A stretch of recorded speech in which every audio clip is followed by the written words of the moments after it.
Аз съм шокирана, вижте разликата. AirTangle или обикновена четка? Коя е по-добра? Нека видим заедно коя четка ще се справи по-добре с заплетената ми коса. Нека първо тестваме от тази страна с тази обикновена четка.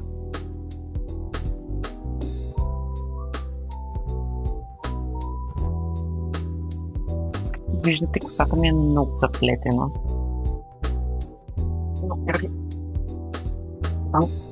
виждате,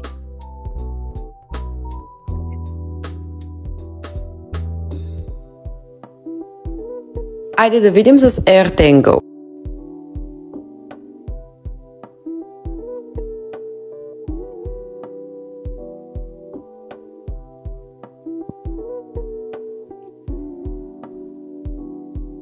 Аз съм шокирана, вижте разликата.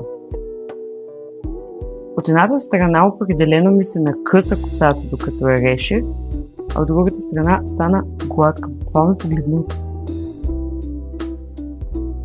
Кажете ми в коментарите коя четка вие предпочитате. Аз със сигурност вече съм За AirTangle на Оренда.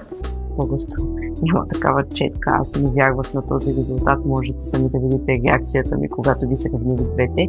Също така може да се включите в giveaway на Оренда в Instagram страницата, като може да спечелите една от тези 5 четки.